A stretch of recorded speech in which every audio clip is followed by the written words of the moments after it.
नबी करीम सल्लल्लाहु अलैहि वसल्लम फरमाई इन्नल ऐन ज़ानिया, स्तरगे अम ज़िनाकारी। ज़िना यवाज़े द अंजाम सर ताल्लुक न लरी, स्तरगो सरम लरी। कि सोक चाहता पर बद नजर गोरी पर खराब नजर दा दस्तरगो बदमरी शवा, दस्तरगो ज़िना शवा। आका सोक दचा खबर होता पर गलत तरीका वकीरी द शहवत पर नजर दचा खबरी वोरी दा द गुन ज़िना शवा। अल्लाह रीति मुसलमानों साथी हजरत अली रदी अल्लाह अन्हो योजल पलार तेरे द पागलारज के खल को डोल आओ लगा उसम पर खादो की याद खुशाले पर मौका खलक डोलू न हो यो तमाशे रावली। हजरत अली रदी अल्लाह अन्हो पर वगुनु की गुते उमंदले और दा गजान ने जान दा गज़े ने जान लरे ओ तस्ताओ और वे फरमायल चिमा पखपल रसूलुल्लाह सल्लल्लाहु अलैहि वसल्लम पर स्तर गुली दे की दा चले करे रे पलार तेरे दो दगा से तमाशा और डोल डंगे दा नुमाखल पैगंबर ओली दे वगुनो के गुते उमंदले दा गज़े ने जान अखवा को मालूमी की दा कि कम दे गुनाह आवाजी अल्तबा कोशिश के कि दी गुनाह दा और दोन जान बच के वगुनो की गुते उमंदा वगुना बचका होते दा गुनाह न बचे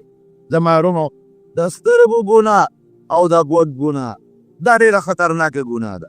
اول نمبر سړی د غوږ ګناه وکړي په غوږ خبرې داسې واوري چې هغه غلطې خبرې وي بیا کوشش کوي چې دې پسې د سترګو ګناه وشي او د سترګو ګناه پسې بیا کوشش کوي چې هغه خرابه ګناه وشي. الله دې د دې درې واړو نه مسلمانو ساتي. پکې منځ کې د جبي ګناه هم کېږي نو د دې نه به مسلمان ځان ساتي. که ځان یې ونه ساته نو خطرناکه ګناه ده. د حضرت موسی علیه السلام زمانه ده فرعون خدای سره د مرګرو غرق کړ او حضرت موسی علیه السلام پورې ود د دریاب نه پورې ود یو لوی علاقه وه بلقا د هغه علاقې نوم و په هغې د حملې اراده وکړه. ملګري تیار کړل چې ورځو په دې ښار باندې حمله کوو چې دا فتح کړو. دغې بلقا کې یو نیک سړی و بلعام یې نوم و بزرګ و نیک سړی و د الله عبادت به یې کوو او د هغې زمانې غټ عبادت به ده چې سړی به جونګله کې دی رو یا په یو غار کې به دی رو لاندې به ناستو نه به یې ښځه وه نه به یې بچي وو. اگه چا به ښځه بچي مو نو بیا به هم کوشش کوو چې زیات وخت یې په غار کې یا په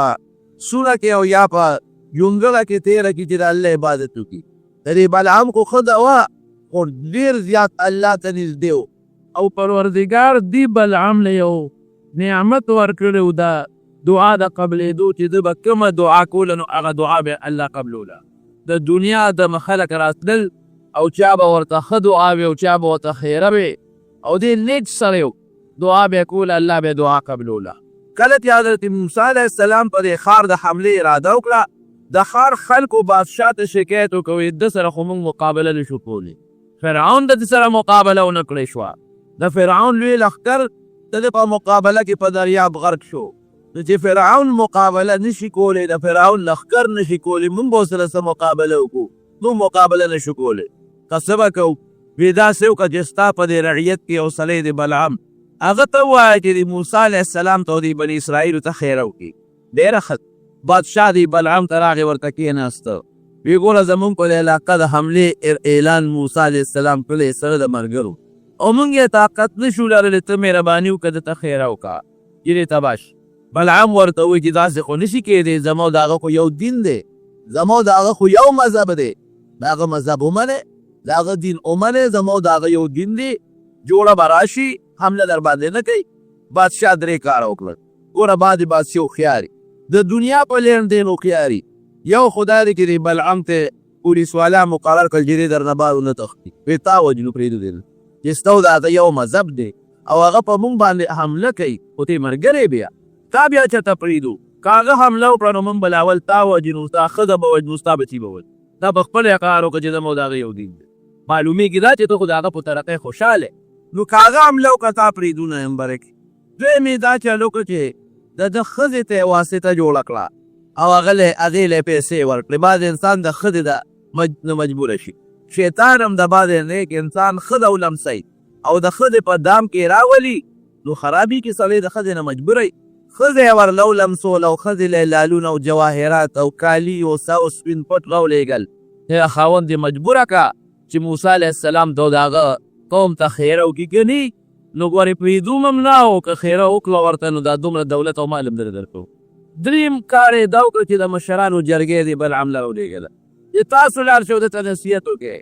او که دې څومره مال غواړي دولت غواړي دا ټول وله ورکوم خو که دا موسی او د هغه قوم تباه کړي و تخیري پرې د خیر الله قبلوي.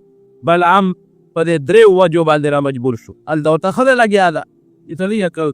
دا خیره نه کوې زمونږ څه موسی علیه السلام په دیره چوړې د خیمې یې لګولي دي لښکر یې تیار کړی دی او اراده لري زمونږ په دې قوم حمله کوي په دې ملک نو هغه به یا حمله کوي یا به نه کوي بادشاه هم نه پرېږدي ما م وجني تا م وجني بچي م راله وجني یو خیره ورته وکړه هغې خو پیسې اخېستې وې ښه دی هلته جرګه لاړه بلعام ته چې ته ګوره زمونږ وطن یې زمونږ کلي رواني موسی علیه السلام زمونږ وطن روانوي خیره به کې بل خوا د بادشاه دبه وبي پولیس پرې مقرر دي چې ته موسی علیه السلام حمله وکړو نو بې به دې وجنو غریب یې مجبور دې یو خر و په خر باندې سور شو او یو غر ته به ته په هغه غر کې به د الله عبادت کوو خر یې روان که چې هغه غر ته ځم او چې هلته اوس موسی علیه السلام ته خیره وکړم خو بادشاه هوښیار و هغه به په دې چې الله نه ونه تښتي کسان یې ورسره هغه جرګې والا او پولیس والا مقرر به چې تاسو نه د خیرو ته غوږ کېږدئ دې به جدا کېږي ستاسو نه نه چې په لاره ځي هغه ځای کې خر را پرېوت خر نه ځي دې راکوز شو هغه خر له دیکې ورکوي چې دا خر پاسئ وی خر به سره خبرې شروع پداره د بزرګانو کرامت یي چې ته ما ولې وې د تللی شمه مخکې د فرشتو جال راته ولاړ دی ما نه پرېږدي مخکې تلو ته زه څه وکړم دې په دې م پوه نه شو پیسم ذهن ته راغله جرګه م راغله د خپل ځان سوچ م راغی خر یې پاسه روان شو هغه ځای ته ورسېده او د هغې زمانې چې کوم عبادت دی هغه خپل عبادت یې وکړ ځکه د دعا د قبلېدو هم دغه طریقه ده او زما ورونو د دې نه مخکې استخاره کړې ده ورګې استخاره کومه استخاره چې کوله نو په هغې کې ورته دا د الله د طرف نه ویلي چې ګوی پام کوه غر کېږي چې موسی علیه السلام د دې خیره وکړه که ته ډېر هم لوی سړی یې او ډېر هم عبادت ګزار یې خو د پیغمبر د خپې خاورې ته هم نه رسېږي دا قاعده ده زما ورونو دا ټول مخلوق را یو ځای که دا ټول مخلوق حضرت عبدالله ابن مبارک نه چا تپوس وکړه وی حضرت معاویه رضی الله عنه غوره دی او که عمر ابن عبدالعزیز غوره دی حضرت معاویه صحابي دی او عمر ابن عبدالعزیز تابعین لاندې درستو دی سره دی چې عمر ابن عبدالعزیز رحمه الله ډېر انصافدار و که دنیا کې ډېر انصاف قایم کړو وی عمر ابن عبدالعزیز غوره دی که معاویه رضی الله عنه عبدالله ابن مبارک ورته وایي وجود دې راله غوني غوني که وجود مې ویښتو درېدل وی که دا ټوله دنیا د عمر ابن عبدالعزیز غوندې سړو نه ډکه شي دا ټوله دنیا نو د معاویه رضی الله عنه د هغې اس چې د پیغمبر علیه السلام په ملګرتیا کې په جهاد کړی دی دا هغه اس د خپلو خاورې ته هم نه رسېږي چې د حضور پاکه او چېرته صحابه او چېرته وروستو خلک نو که ټول امت را یو ځای شي او نیکانو صالحانو علما او هر څنګه خلکه زما ورونو پیغمبر ته په مرتبه کې نه رسېږي پیغمبر له الله لوی مرتبه ورکړې ده نو درې ځله د استخاره وکړو درې ځله ورته په خوب کې دا الهامن او په خوب کې ښودلي کېږي چې بلعامه بېشک عبادت دې ډېر دی ستا د خیره مونږ قبلو ته مونږ مستجاب الدعوات ګرځولې وګورې که ستا سره دا ټوله دنیا هم تکه شي ستا غوندې د نیکانو د موسی علیه السلام د خپې خاورې ته نه رسېږي پام کوه هغه سره نیک په نیغه نشي غر کېږي ګورې خوند یې ونه کړه لال یرم ده او لالچ هم دی دا دوه څیزونه ډېر خطرناک چې لالچ او یره راشي که نه د سړي نه به ایمان وځي باید سړی ویرېږي ځکه نبي علیه السلام مبارک دعا کوي نو هغه فرمایي اللهم انی اعوذ بک من الجبن خدای ما د بزدلۍ نه وساتي بزدلي او یره دا د انسان دپاره خطره ده او لالچ او طمع دا د انسان دپاره ډېر خطرناک دي چې په چا یره راشي دې حق خبره نشي کولی حق نشي بیانولی او که چاته طمع او لالچ راغی د طمع او د لالچ توجم دي رښتیا خبرې نشي کولی او دې خوار ته دواړه پیښ دي یره هم پرې د بادشاه ده او طمع او ښځه هم ورته لګیا ده خیر هغه ځان یې هغه غار ته ورسو دا خلک د بادشاه دا پولیس والا او دا جرګې والا ته ګیر چاپېره تودي دوی به اوس موسی علیه السلام ته خیره کوي اتفاق ته ګوره مفسرینو لیکلي دي د قرآن شریف د یو آیت په تفسیر کې چې کله د خیره شروع کړه بني اسرائیلو ته نو د خولې نه د قوم طرف ته خیره وځي بني اسرائیل نه یادوي چې خدایه زمونږ د کلي دا قوم دا تباه کړې هغې ورته لیونۍ که روغې مونږ راوستې چې ته به د موسی علیه السلام قوم ته خیره وکړې نو خپل قوم ته د خیرې شروع کړې او چې د موسی علیه السلام نوم اخلي نو خپل نوم یې د خولې نه وخي چې بلعام دې غرق شي زه خدای سالمه موږ وایو چې موسی علیه السلام ته خیر وکړو ځکه کې موږ وایو د هغه قوم ته خیر وکړه نو تا خپل قوم ته خیرې شروع کړئ وی قسم دې ژبه اخواړم او دا تاویږي دې بل طرف زر کړم تبام کړم ظالمان موسی علیه السلام نوم علم هغه نه راځي په ژبه خپل نوم راځي خیر هغه ته کوم خپل تان ته راځي کېږي او بني اسرائیل په خوله علم د هغې په ځای ستاسو نومونه په خولې راځي هغه نه راځي جبا خواته هم ادې خوا راګرځي غرقم کړم رب العالمین داسې آفت باندې مبتلا کړه چې لکه د سپي ژبه بار راوته او دې نوم ته راورسېد ژبه ته یې ویې ځان نشو دا د خدای فضل دی د سپي هم ژبه ده او زمونږ هم ژبې دي د سپي ژبه کم دی پرته لاندې یې ویې ځان دی لالې ته بیګ او د انسان ژبه پروردګار په شونډو او په غاښونو کې دننه محفوظ ساتلې ده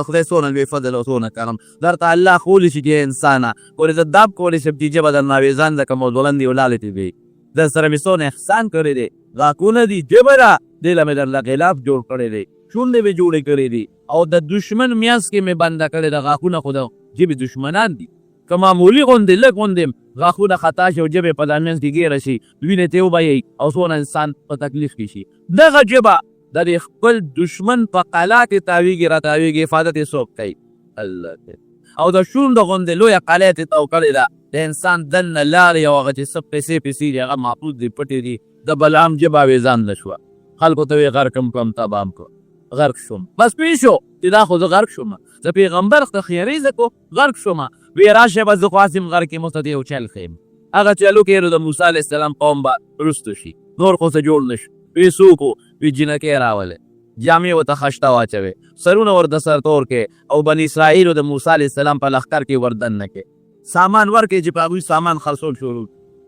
چا له چاکوان ورکړې دلته به خرڅوي چا له بل شي ورکړې د خوراک سامان چا له جامې ورکړې او خشته کې ښکلې کې چې د موسی علیه السلام په لښکر کې وردن نه شي او سامان ورکړې په ارزان قیمت یې خرڅوي او که د موسی علیه السلام کې فوج او خلکو ورته کتل نو دوی دې ورته مسکا کوي چې هغې ورته رامایل شي او که چا ورته لاس اچوي نو انکار دې ورته نه کوي بس په دې به د موسی علیه السلام قوم شکست موني په بل یې نه شی وال حقه چل یې وکړه بادشاه وي بس داسې جینکۍ ښایسته خوبصورته تیارې کړې او د خرید و فروخت سامان یې وله ورکړه یې ورچې بني اسرائیلو کې دا خرڅوی او هغې سره ګډ ګرځی که څوک لاس هم دقه چې انکار به نه کوې ډېره ښه ده جینکۍ تیار شوي سامان وله بادشاه ورکړه او ورځی وي او که پیسې درکوي سامان د بادشاه دی او پیسې درکوي پیسې ستاسو دی ارزانه باندې خرڅوي پیغلې جینکۍ تیارې دی ښایسته خوبصورته ښایسته جامې ورته واچولې ویښته مې سټایل وغیره وله برابر کړل او په بني اسرائیلو کې وردن نه شي سامان یې خرڅه دې لپاره چې د هغوی ځان ته رامایل کړي موسی علیه السلام خبر شوې دا ګورې غم جوړ نه کې دا ښځې پرې نه دی خو ښځې خو رادننه شوې وي په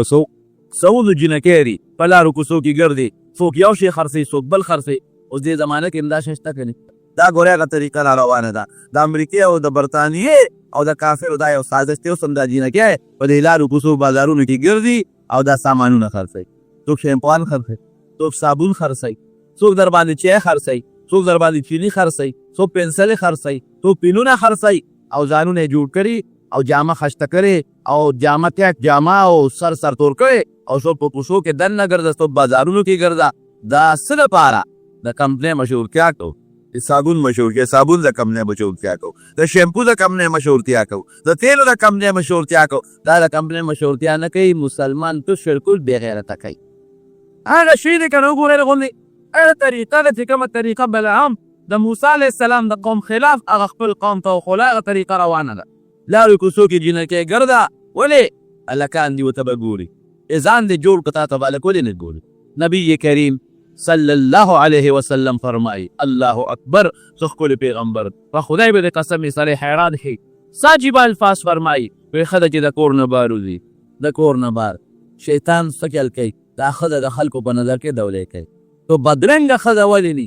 د ډیران نه غورځولو ښځه ولې ني خو شیطان څه چل کوي استشرف لها شیطان کوشش کوي چې خلک دې ته وګوري په توجه په غور باندې هدې وجه نه چې له ښځه د کوره بار وځي په غټ پلون او غټ څادر کې ځان پټ هغه دی نه ورته ګوري یو ورته ګوري بل ورته ګوري بل ورته ګوري د نظر او د سترګو ګناه شوه که نه بېغم جوړ په لارو کوڅو کې هلکان ناست ولې ظلم کوئ ظالمانو کور نه لرې خپله لور نه لرې خپله مور نه لرې خپله تربوره خپله نه لرې ولې ظلم کوې سکول نه ماشومان یې چوټي شي ولې ماشومان یې لارو کوڅو کې خلک ناست دي ورته ګوري څه چل دی وکړه اړو دې کتل نو څه کوپر دی وکړه یو مثال در کوم د مټیو دوکان او ښه مزېدار دا مټۍ پکې خشته خشته پراته دي هغه سپینې پاڼې پرې لګولي او دا ګلاب جامن او دا عبرس ګل او بل ښه خشته په شیشو کې بند او یو سړی بار نه ورته نیغ نیغ ګوري فایده ورته مېلاوېږي دوکاندار و دې خدای دې بېخوبه ته که اخلې خوراک جواله یعنې څه له ما دوکان مخې ته وله د خدای دې بېخوباست کدی ګوري پرې کاتو اسم نه کیږي تر څو چې دی راشي دکاندار له یو شی واخلي مټه یو کلی ته واچي نو دغه رنګ تا ته شیطان دا زنانه متزینه کړه خشته کړه تخولې کو ته بار نه ورته ګوري نو هم دغه مټه دکان کاتو مثال جوړ تا پیسو ته چل دیو ستوره یو کوه بغیر د ګونان ته تور پکښدا زمني دا پایو بوتل د تالاس کې نیولې ره او خلی د احساس کې نه راځي او بوتل کې دن نه په پراته او ته نه ګور څه فایده ته ملاويږي به د غم نه الکه دې سره غم جاتي او دا په بکلستم دا بکره ما ماره ته پیرتي شوبلې به ته کاله کوم ماستفه ته کاله کوم او چې وتا ګور نه غم بدینی انا مته یو دکان ته چې مخامه خولاله غم بدی راکه پیسې ویو کیلو خو به دیول بچوبم کولې ما بم کولې او کې نه ګورې دې غم نه بخلاص نو دا کاتل غم جوړي دا خو شیطان کلی نورم بربادي دا غشیر دا انجیوز والا جنکه کوسو کوسو کی ګرځي او سبا بڑے والی بڑے نن سبا خدو بڑے والی خبرګه ګم نره نره پنسی وی اسخات ته تور اسخاخ په د کله چی ښکاری څپه د خیو دی دا کمی دا پرتوب اغوز دی لا څنګه دا په اختیار وردن کی دا پنسل څنګه پدې نه پی دا ولې ظلم کوي خلک دا ولې ځان سره زیاته کوي کله حیادار هغه دا چې دا په پرده کې کور دي دا ظلم د خپل اولاد سره خج سره ظلم کوي ته د خور سره ظلم کوي د مور سره ظلم کوي جاتی او سره ولې کوي د مارو نو دا انګیوز والا جنکه په لاکو سو کې ګرځي بازارونه د لپاره خطرور دعوت ورکوي د ګناه اغیزان تر مایل کوي د لکه سړي د ګناه نظر خو به وشي کنه او چې دا د زر د ګناه راغی د انسان د ایمان او د هغه د اسلام هغه غیرت بیا ودی ختم مسلمان چې کافر وي په دقه دی وي په بل طریقې نشي واله لیکن به غیرت شو د الله امداد پوتش نو بلعم هغه خپل قوم ته دا چلو خو جنکه تیار کړو دا بني اسرائیل کې وردن نکړي موسی علی السلام دعوت چې دا ظالمانو ونه کې ګورې دا جنکه منه کې دا شرع دینه سودا ونه له دا پرې له خپل زینو ته لیکن بعد لکان خوي اذا نزل ګناه خوشته اذا سترګو ګناه خوشته دا غوت خوشته بعد لکان وغه جنکو شټونګي مونږي ور الله څه چلو کو وبا خله په بني اسرائیل را واسطه په یو ورځ او یا زره کسات دمل شو یو ورځ او یا زره کسان مړ شو او موسی علی السلام خدای ته سجده پرې وتی یا الله بند کدا وبا د بعد لکانو د وجنه د ما ټول قوم تباہ او برباد شو دا د څه د وجنه دا نظر د ګناه ده یو صحابي فرمایي نبی علیہ السلام مبارک سره مجلس کې ناشته دا دې د پاره چې تاسو د خپل پیغمبر هغه دلایل ښکارو والو نبی علیہ السلام الله را لېږلي په دې دلایلو دي بینات یومانا معجزات یو صحابي فرمایي نبی علیہ السلام مبارک سره پلاس کې کانی پر بیا کانی وی سبحان الله سبحان الله سبحان الله اوس کانی کوم ځای خبري وی حضرت ابوبکر صدیق له ورته وی هغه بیا سبحان الله وی بیا عمر فاروق رضی الله عنه نور کړ وی بیا ما سبحان الله ای بیا حضرت عثمان رضی الله عنه نور کړ وی داغه پلاس کې اوسو د تسبیح وی بیا بل یو بل صحابي فرمایي چې ما نبی علیہ السلام له دعوت او ډوډۍ مې ورته یو چیلې مې ورته حلال وی کې د چیلې هغه غوښه او کوړله او ډوکی ورزول نور مرګري مرسته لري ایما ته وی کې اډو کې راغون کا وی هغه اډو کې مې راغون ته وی رسول الله مبارک مخه ته مې کې خو وی لاس مبارک په راخ کل واپس ته قچېلې جوړ د کوم چې مونږه لال کړ وی ډیر ابو د مونږ کړو یو بل صحابي فرمای وی بار حضور پاک مبارک یو تولیه را کړو ای رومال د چې رومال خیرن شي نو خلک په صابون په اوبو باندې ویني وی زما د قسم په الله چې دا بکل خیرن شو مونږ به تنور کې ومنډه وی لک سات پاس به راوسته چې هم کېدلې په کېدلې بخکارې تنور به نه سوده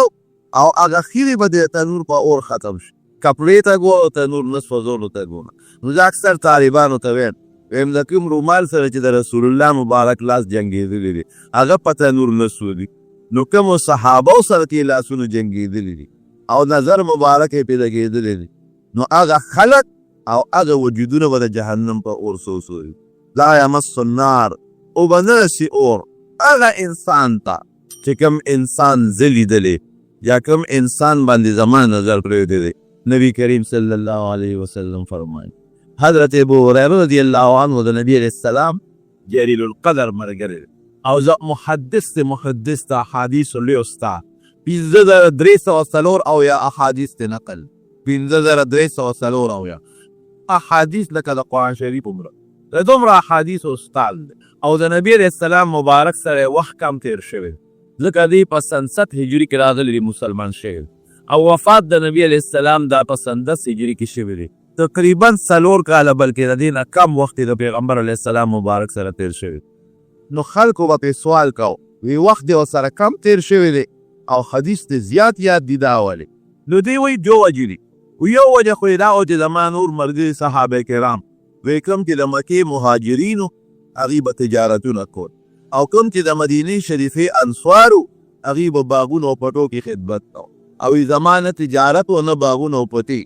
بس په یوه نوری ډوډۍ به مې د نبي علیه السلام خوا نه پرېښوده. په مدینه شریفه کې به م ورسره وم، په سفر کې به م ورسره وم. که خلک به ودو زه به ورسره ویښ ناست وم، که خلک به د دنیا په کار کې مشغوله و زه به ورسره ویښ ناست وم. یو خو دا وجه وي. دویم دا چې یو ځل مو ورته شکایت وکړو چې د الله رسوله ستا احادیث زه اورم او رانه هېرېږي. وایي ما ته یې څادر دې خور کړه. نو یې ما خپل څادر خور کړ. وی هغې څه الفاظ ولوستل او زما په څادر کې چوف کړل او وی ما ته یې چې ځان پورې ومږه.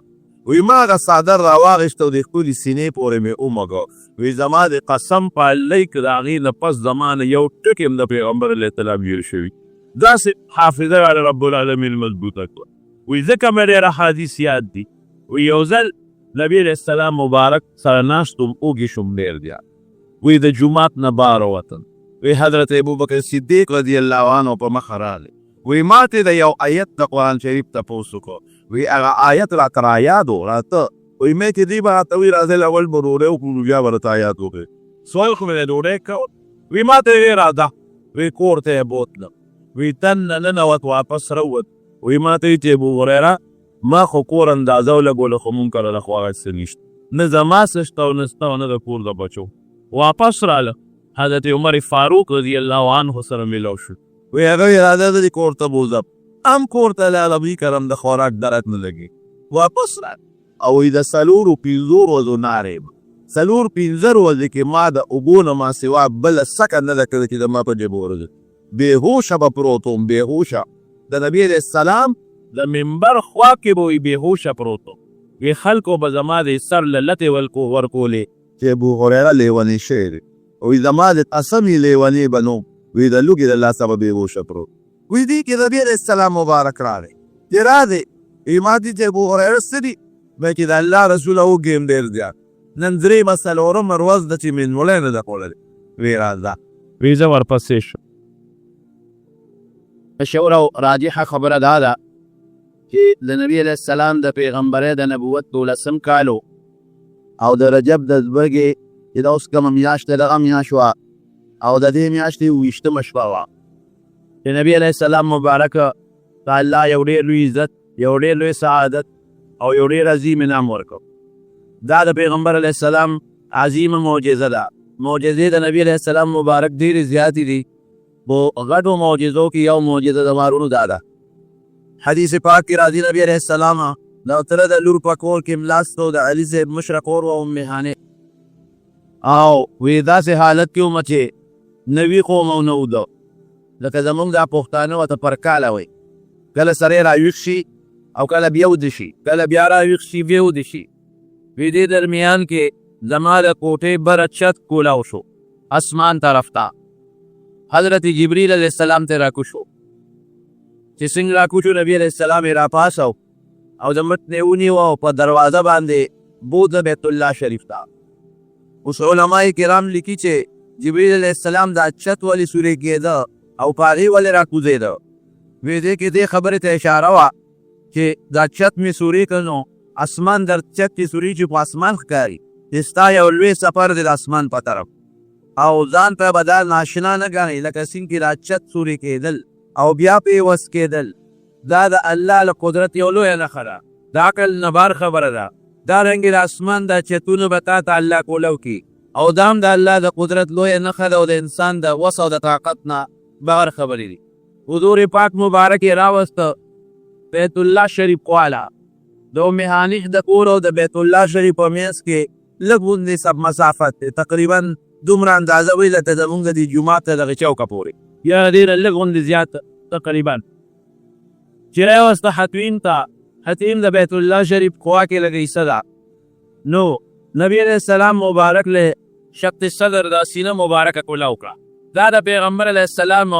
یو څو کاله ته دا کار شوی دی. یو وخت چې کوم وخت ماشوم او حلیمي بي کاره یا چې کله نبوت او پیغمبري ورته میلاوې ده په غار حرا کې او دریم ځل دا دی چې کوم وخت کې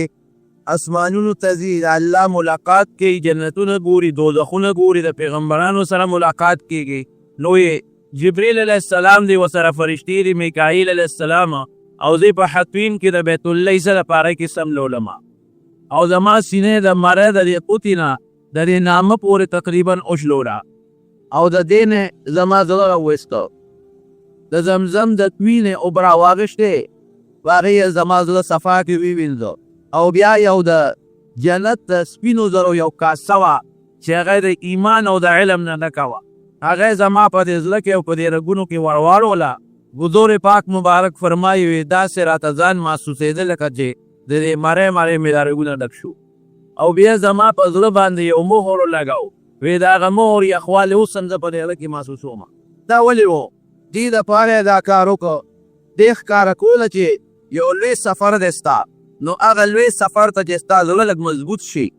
طاقتمن شي، جنتونه به ګورې، دوزخونه به ګورې، د خپل رب او د فرشتو ملاقات به کې، او پیغمبرانو سره ملاقاتونه به کې، نو دا هر څه خو هلکه وایي زړه مې کمزوری دی، د هغه طاقت مې نشته، پښتانه وایي که نه وایي، هلکه وایي د فلانکي زړه کلک دی مضبوط دی، نو دا د نبي علیه السلام دا زړه کلکه او دی مضبوطه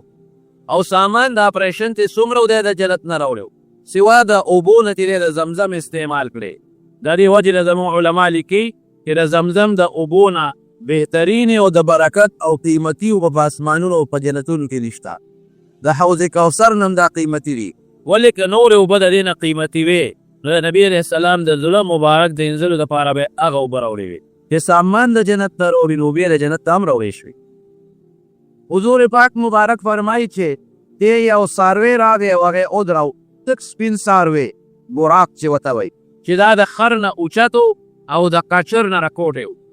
دی ودراو او یې ما له جبریل علیه السلام مبارکباد راکړه چې مبارک دې شه، تعالی الله ډېره لویه مرتبه درکړه او یو عظیم احسان او انعام در باندې الله کوي، دا ستا باندې د الله ډېر لوی احسان دی. او اوس به مونږ تا بوځو د خپل لوی رب ملاقات له. وی ما وی چې دې براق باندې سور شه، وی دا براق لږه مستی شروع کړه، لکه یو څاروي وي او داسې څاروي وي چې هغه لږه سرف څاروي وي چې د کار پې نیسي وي او څوک لاس ور وړي نو هغه لږه مستی کوي، وی مستی شروع کړه. حضرت جبریل علیه السلام په دې ګوته ولې یو ټونګه ورکړه، وی په قلار شه مستی ولې کې، تا ته پته لګي چې په تا څوک سورلي کوي، تا باندې د دې نه مخکې نه څوک د دې هستې عمره بهتر شخصیت سور شوی دی، نه به در باندې سور شي. وی چې هغه ټونګه ورکړه هغه براق خولې خولې شو، خولې ته وبېرې، وی صاحب ما دا مستی په بله وجه کړې ده، په دې وجه چې یو درخواست لرم، یو سوال کوم. وایه څه سوال کوې؟ دا سوال کوم چې داسې چې اوس زما سورلی دی په دنیا کې قبلی او په ما سورلی کوي چې دې زما سورلی په جنت کې هم قبوله کړي. نبی کریم صلی الله علیه وسلم وی ډېره ښه ده، دا دومره عظیم او د برکت نه ډک او د سعادت نه ډک سفر زه په تا کوم، نو دا ماته منظور ده، الله نه به زه غواړم جنتونو کې به هم ته زما مرکب یې او زه به په تا سورلی کوم. په دغه براق باندې نبي علیه السلام مبارک سور شو، چې سور شو حضرت میکائیل علیه السلام هغه فرشته چې د هواګانو او د بادونو او د بارانونو اختیار هغه سره دی، په ټوله دنیا کې هواګانې چې چلیږي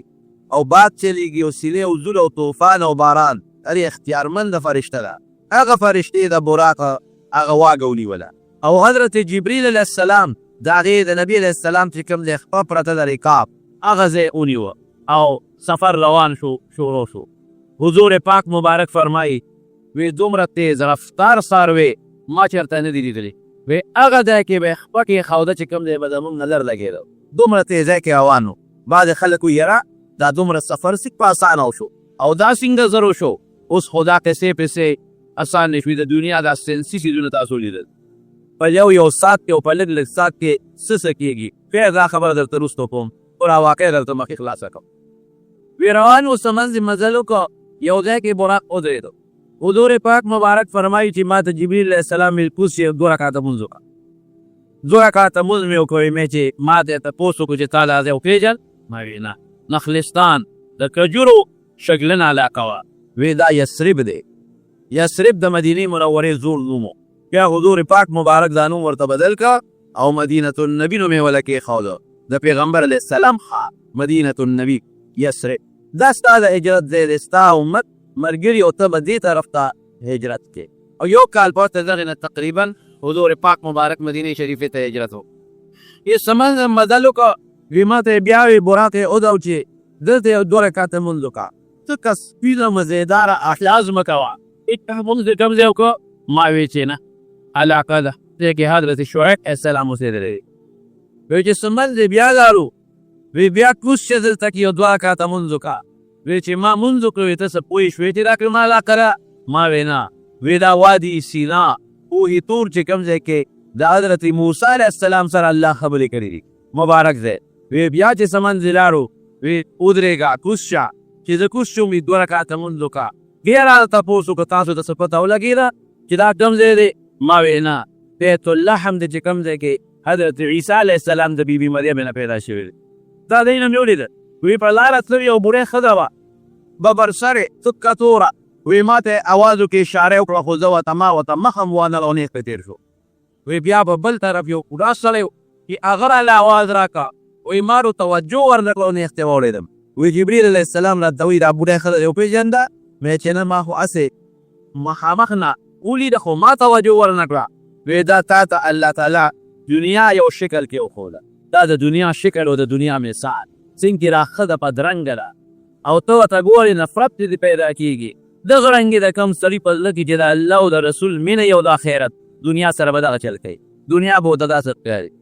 او تا چې دا ښځه ولیده بوډۍ، دا څونه عمر به دې پاتې او څونه یې تېر شوی دی؟ مې چې دې خو لږ وخت پاتې دی، او دا خو بوډۍ د بلا عمر یې تېر دی. وی دغه دنیا مثال څنګه د دې ښځې څونه عمر د تېر عمر په مقابله او په نسبت کې دی، دغه رنګې د دنیا وروستو عمر د تېر شوی په نسبت دومره پوټېری دی.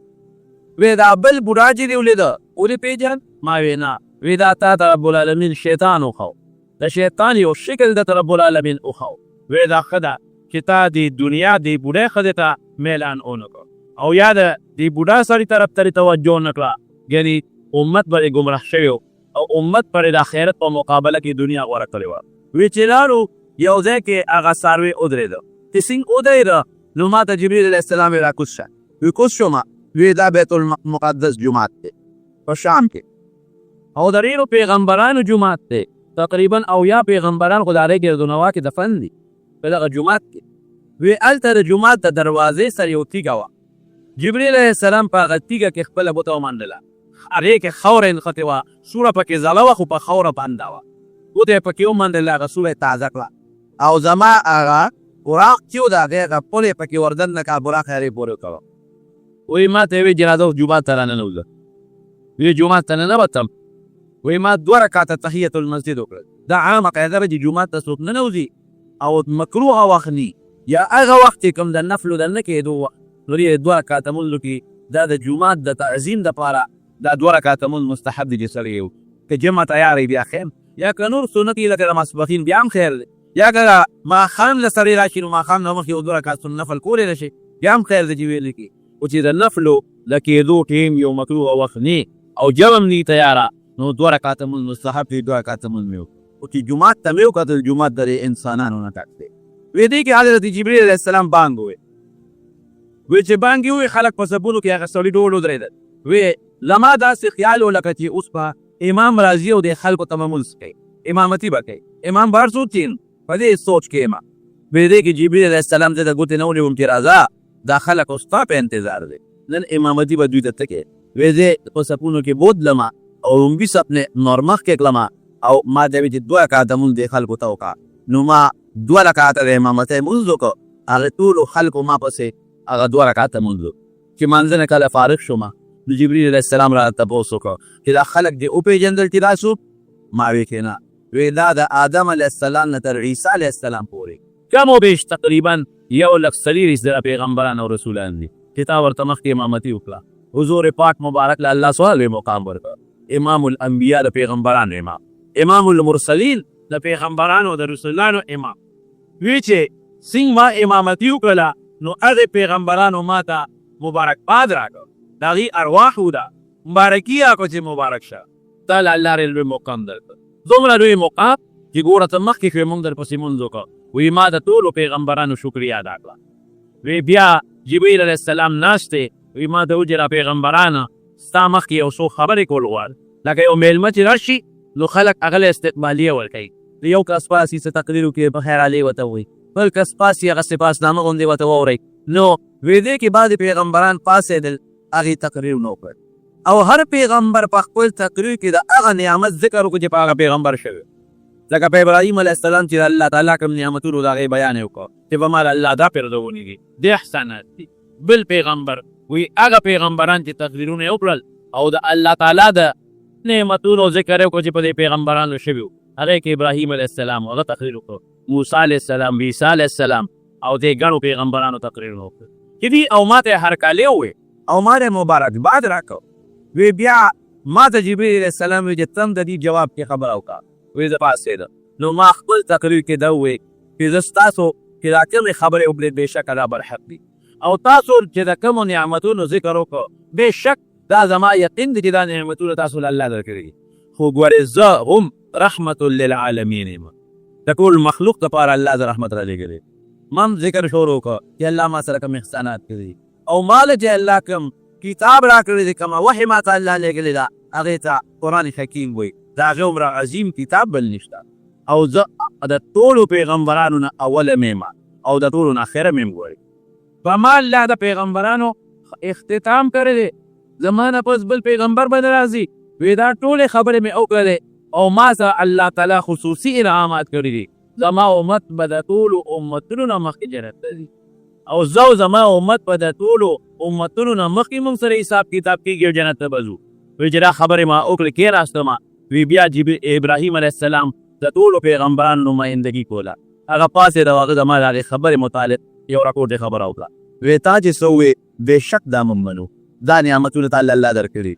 موږ د دې خبرو اقرار کوو چې تعالی الله ډېر لوی شرافت درکړی او تعالی الله ډېر لوی عزت درکړی دی وذلک فضل الله یؤتیه من یشاء دا د الله ډېر لوی فضل او احسان دی چې الله چاله وغواړي غلی ورکوي په دې زموږ د هغه پیغمبرانو منځ کې هغه تقریرونه ختم شو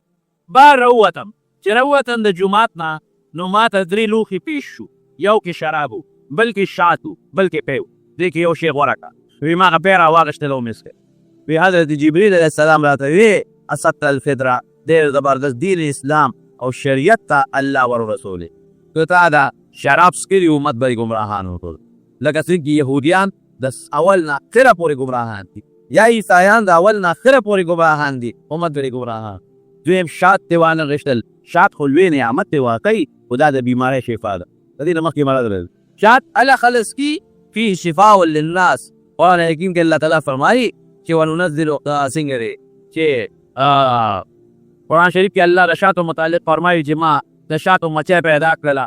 او هغه ګرځي او هغې یخرج من بطونها شراب مختلف الوانه فيه شفاء للناس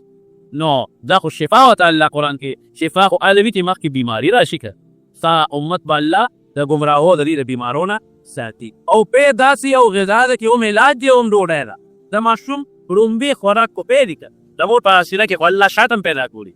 د مور په سینه کې خو الله شراب هم پیدا کولی شو لیکن د مور په سینه کې رب العالمین پی اور پیدا کړ دا د ماشوم فطري غذا ده اطبا ډاکټران لیکي وایي که یو خوراک څوک یو څو ځله پرله پسې خوري نو بیا به نقصان ورکوي وجود ته او پی ماشوم 2 کاله پرله پسې څکي هېڅ نقصان نه ورکوي پی داسې یو خوراک دی چې که دا څوک ټول عمر هم خوري نقصان به نه ورکوي فایده به ورکوي نقصان به نه ورکوي نو تا ما پی واغېشتل مفتی شفیع صاحب رحمت الله علیه معرف القرآن کې لیکلی دي وی ابو سفیان چې کله د هرقل دربار ته ورسېده هرقل لوی بادشاه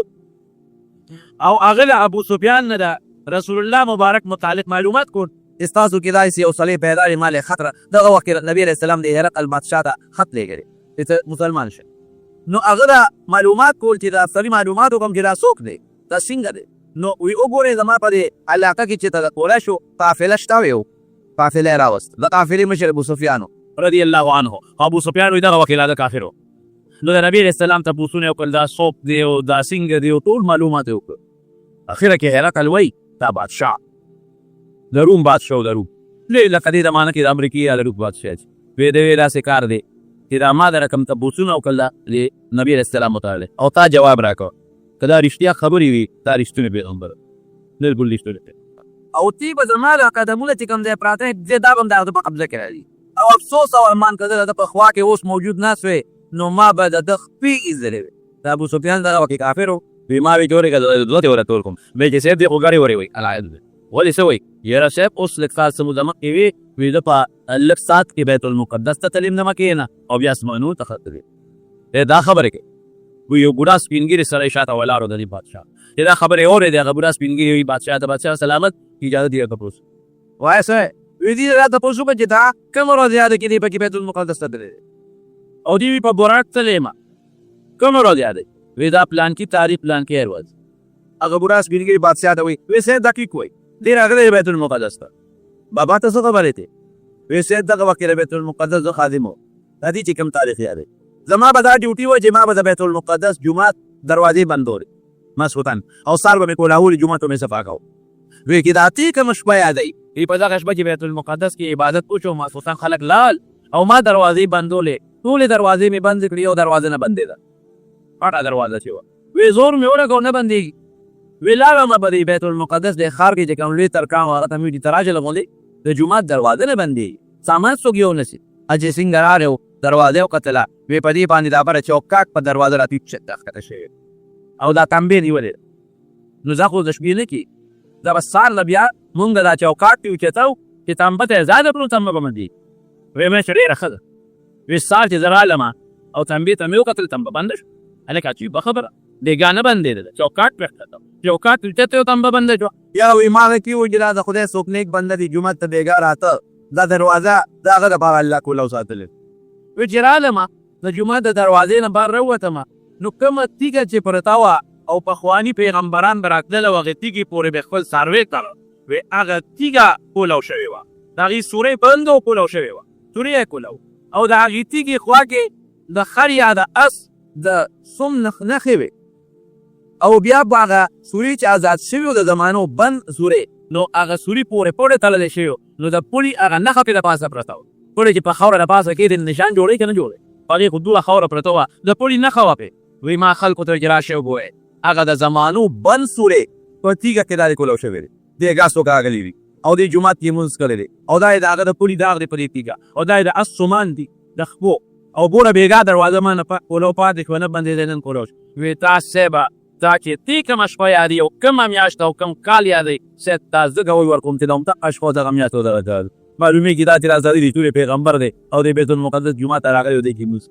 سبحان الذي اسرا بعبده قرآن شریف کې الله فرمایي دا سبحان هغه ځای کې راځي چې کوم تعجب عجیبه کاري د عقل نه بار نو قرآن شریف کې سبحان لفظ راځي معلومیږي دا چې دا سفر ډېر عجیبه دی د عقل نه بار الذي هغه ذات لپاره چې دا اسرا بعبده چې خپل بنده د شپې بوته اسرا دې ته اسرا وایي دې سفر ته د شپې سفر او عبد چاته وایي هغه چاته چې روح او بدن دواړه پکې معلومیږي دا چې یوازې د روح معراج نه دی د خوبه نه دی ګورې د بیخي دی لیلان لیل اسرا خو یو دل تېر شو که نه چې د شپې ته لرې نه لیلن دوباره راځي چې د شپې لږه حصه کې دا کار شوی دی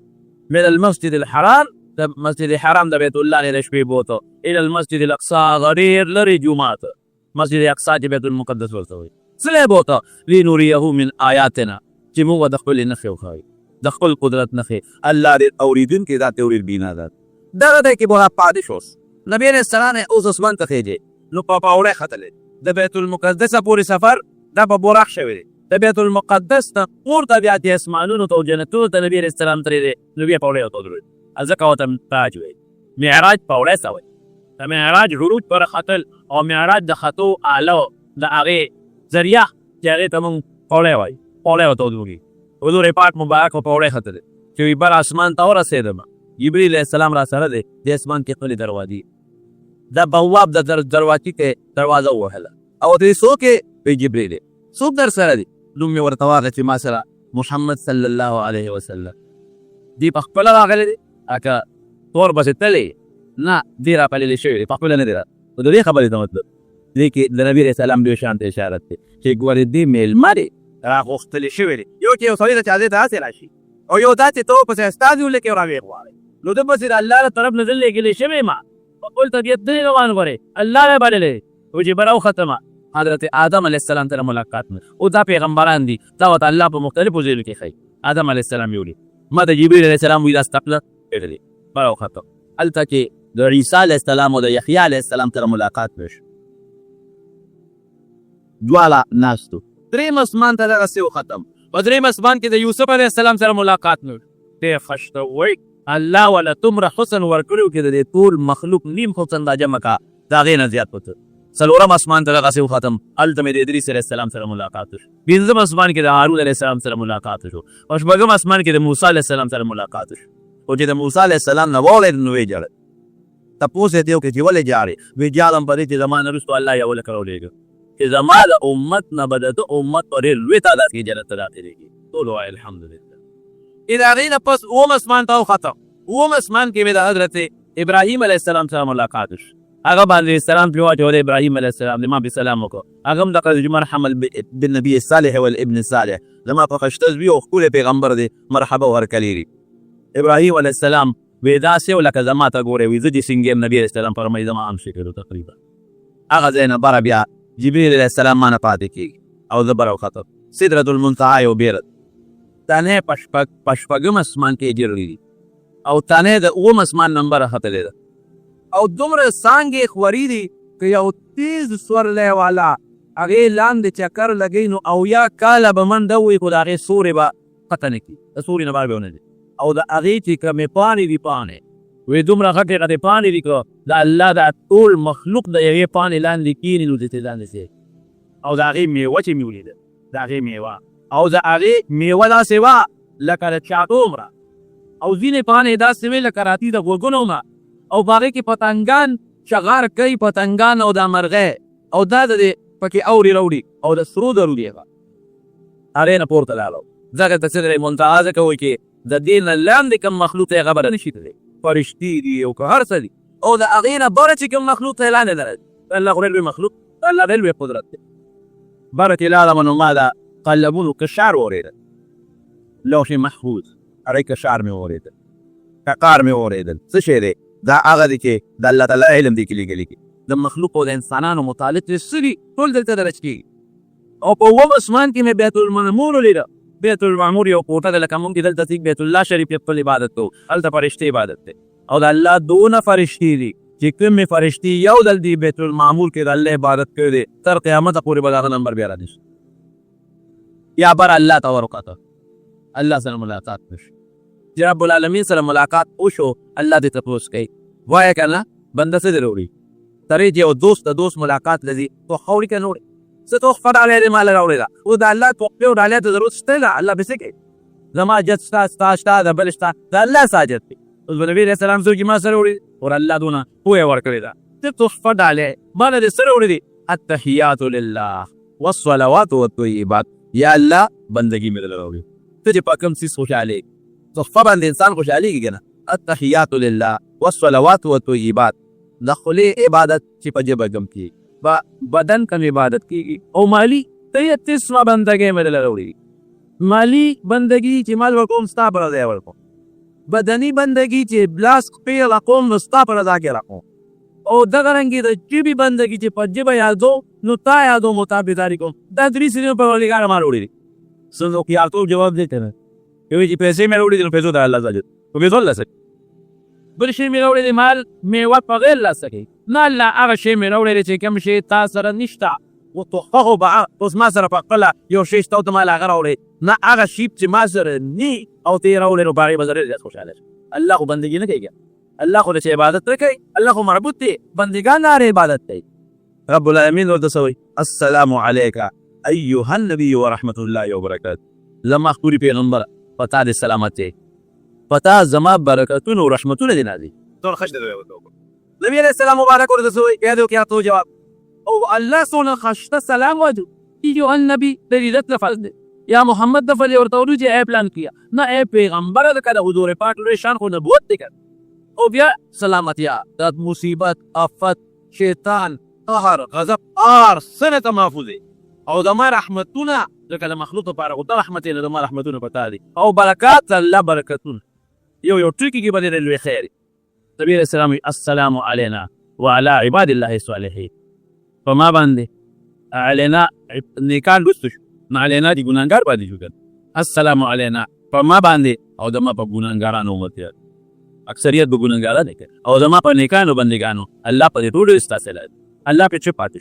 نو چې زمونږ طالبان وی چې دا بیان په موقع کې یو څوک چپ پاتې شي نو دا چپوالی په منځله د بیان څوک وایي چې تا فلان کیله ورکوم او چپ پاتې شي دا رضا شوه یا د ده ته ووایم چې لکه دا څادر والم او دې چپ پاتې شي انکار ونه کړي دا د دې خبرې رضا ده چې وواله زه چې رب العالمین چپ پاتې شو معلومه دا شو چې په نیکانو بندګانو په ګناهګارانو په نبي هم په ټولو د الله نه سلام راوی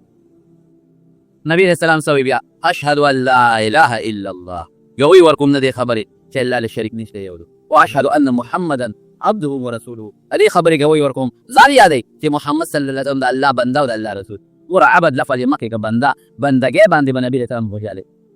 بندګي اشاره چې چا کی پوره بندګي را کمال دی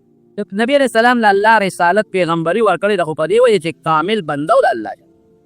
دا د معراج چې کوم د الله او د رسول علیه السلام په منځ کې کومې خبرې شوې دا ستا د منځي سو ګرځېدله وی ښه نو یو تحفه در کوم تاله او ته ومتله 50 منځونه مې در باندې فرض کړي خوشحاله و نبي علیه السلام چې واپس راګوس چې په موسی علیه السلام تېرېده بخاري شریف کې حدیث دی وی څه دل الله در کړ 50 منځونه وی دا خو ډېر شي وی د ما په امت خو 2 منځونه هغې نه شو کولی ستا امت 50 وسنګي لا شاء الله نسوار وکړي دی کم لا الله وی زما امت کمزورې دی لکه مهرباني کوي وکړه پنځه مې کم کړ بیا به راته بیا بدلېږه بیا به راته بیا پنځه کمېدل اخر کې 15 پاتې شو وی دا زیات دي واپس لاړ شي اراده ته کم کړي امت بلې ګوړې ونه کړی شي یاره وایي ماله حیا راځي 15 پاتې شو 15 کمېږي نور حیا راځي اراده کوي الله دغه دی نه وایي انه لا يبدل القول لدي زما فیصلې ګوړې نه بدلېږي